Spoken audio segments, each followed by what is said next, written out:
So దీంట్లో ఉన్నటువంటి important factors మనం తీసుకున్నట్లయితే ఆల్మోస్ట్ ఈ యొక్క వల్నరబిలిటీ ఏదైతే ఉంటుందో జీరో డే వల్నరబిలిటీ అంటారండి. అంటే డే 1 మీరు ఏదైతే మీరు చేశారో ఆ రోజునే మీకు ఆల్మోస్ట్ జీరో డే వల్నరబిలిటీ. అంటే మీరు ఎట్లాంటి సాఫ్ట్వేర్ మీరు తయారు చేసి రిలీజ్ చేద్దాం అనుకున్నా కూడా మీరు ఈ సాఫ్ట్వేర్ని పాజిటివ్గా వాడుకున్నట్లయితే ఎట్లాంటి బగ్స్ ఉన్నా కూడా ఆటోమేటిక్గా ఫైండ్ అవుట్ చేస్తుంది.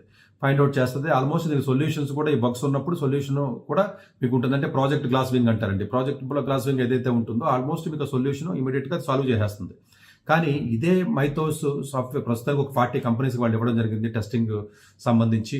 ఆల్మోస్ట్ శాండ్ బాక్స్ ఎన్విరాన్మెంట్ అంటారండి. శాండ్ బాక్స్ ఎన్విరాన్మెంట్ అంటే ఎలాంటి ఎఫెక్టివ్ లేకుండా ఒక టెస్టింగ్ పర్స్పెక్టివ్లో ఆల్ సాఫ్ట్వేర్ మేజర్ కంపెనీస్ ఏదైతే అమెరికాలో ఉన్నాయో అన్నింటికి కూడా ఇది టెస్టింగ్కి ఇవ్వడం జరిగింది. Anthropic వాళ్ళు సప్లై చేశారు. ఇప్పుడు ఇది టెస్టింగ్లో నడుస్తుంది. ఒకవేళ ఇది ఫ్యూచర్లో కానీ ఎందుకు దీన్ని భయపడుతున్నారంటే Anthropic కనిపెట్టినో భయపడుతున్నాడు, ఎవరో కాదండి. అసలు బయట పక్కన పెట్టండి, ఆడే భయపడుతున్నాడు. ఏమని చెప్తున్నాడంటే ఇది కానీ బయట పబ్లిక్ చేతిలోకి వెళ్ళినట్లయితే లేకపోతే హ్యాకర్స్ చేతిలోకి వెళ్ళినట్లయితే దానివల్ల జరిగే పరిణామాలు కనీసం మన ఊహ కూడా ఉందని చెప్తున్నాడు.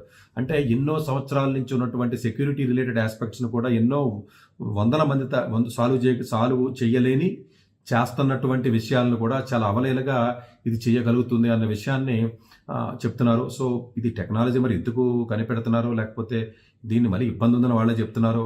బట్ దీనికి ఒక రకమైనటువంటి ఎలాంటి అడ్డుకట్ట లేదు.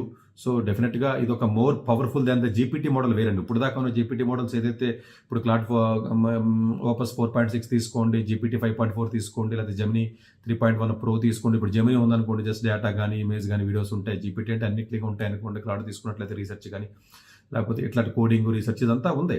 ఇవన్నీ వేరే డిప్స్ ఎక్కువ లేకపోతే ఇంకా వేరే ఉన్నాయండి. గ్రూక్ ఇవన్నీ ఉన్నాయి. అది జీపీటీ మోడల్స్. జీపీటీ మోడల్ని మించి ఇది ఆర్టిఫిషియల్ జనరల్ ఇంటెలిజెన్స్ అనాలా, అంటే ఏజీ ఆర్టిఫిషియల్ జనరల్ సూపర్ ఇంటెలిజెన్స్కి ఒక తొలిమెట్టి కింద మనం దీన్ని చూడాలంటే ప్రాబబ్లీ జనరల్ ఇంటెలిజెన్స్కి దాటి కొంచెం సూపర్ ఇంటెలిజెన్స్కి తొలిమెట్టి కింద చూడాలేమో నాకు అనిపిస్తుంది.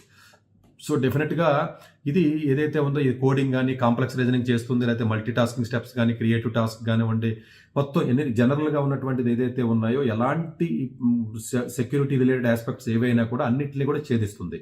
బట్ ఇది 2 రకాలుగా ఆలోచించాలండి. ఇప్పుడు మీరు చెప్పిన జీరో డే వల్నరబిలిటీ అంటే ప్రాబ్లం అనేది ఏదైతే ఉంటుందో ప్రాబ్లం ఉంటుంది, సాల్యూషన్ ఇట్స్ డిఫరెంట్. కానీ ఇది వేరే ఆపోజిట్ హ్యాండ్స్లోకి కానీ మీకు వెళ్ళినట్లయితే ఈ ఆపోజిట్ హ్యాండ్స్లోకి కానీ మీకు వెళ్ళినట్లయితే same thing can be utilise. అది చాలా భయంకరంగా మిస్యూజ్ చేసే అవకాశం ఉంటుంది. ఎందుకంటే ఈ బగ్ను వాడే ముందు ఫైండ్ అవుట్ చేశారు అనుకోండి, హ్యాకర్స్ ఆటోమేటిక్గా హ్యాక్ అయిపోతుంది అది.